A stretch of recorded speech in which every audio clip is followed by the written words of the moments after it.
راہ دل کی۔ بسم اللہ الرحمن الرحیم۔ شروع اللہ کے نام سے جو نہایت رحم کرنے والا ہے۔ السلام علیکم ناظرین، امید ہے آپ سب خیریت و عافیت سے ہوگے۔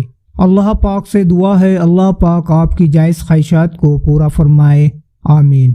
تمام ناظرین کو راہ دین چینل میں دل کی گہرائی سے خوش آمدید۔ ایک عاشق رسول کا واقعہ۔ ایک بزرگ حج کے سفر پر گئے، ایک جگہ سے گزر رہے تھے، ان کے ہاتھ میں ایک تھیلا تھا، اس میں کچھ پیسے تھے۔ ایک چور ان کے ہاتھ سے وہ تھیلا چھین کر بھاگ گیا۔ کافی دور نکل کر اس کی آنکھوں کی روشنی اچانک ختم ہو گئی۔ اس چور نے رونا شروع کر دیا۔ لوگوں نے پوچھا، بھائی کیا ہوا؟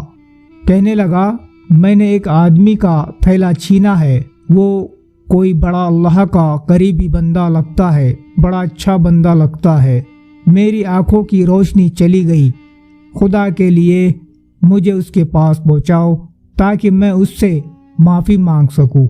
لوگوں نے پوچھا کہ بتاؤ کہ یہ قصہ کہاں پیش آیا؟ کہنے لگا، فلاں نائی کی دکان کے قریب پیش آیا۔ لوگ اس کو اس دکان کے پاس لے کر گئے اور نائی سے پوچھا، بتاؤ کہ اس طرح کا آدمی یہاں سے گزرا ہے، آپ اسے جانتے ہو؟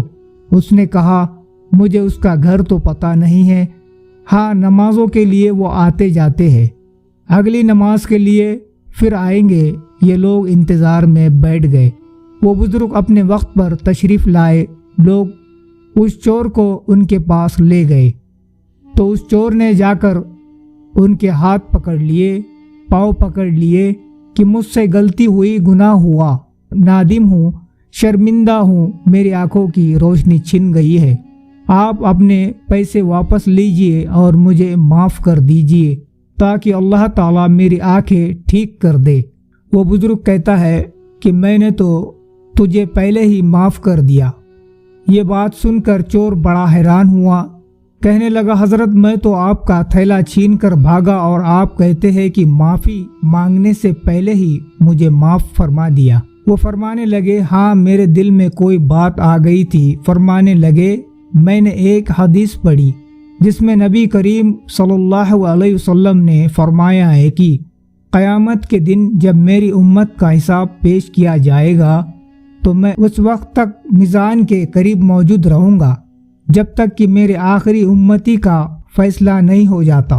میرے دل میں یہ بات آئی کہ اگر میں نے اس چور کو معاف نہیں کیا تو قیامت کے دن یہ مقدمہ پیش ہوگا، اور جتنی دیر میرے مقدمے کا فیصلہ ہونے میں لگیں گی، اللہ کے نبی کو اتنی ہی دیر جنت سے باہر رہنا پڑے گا۔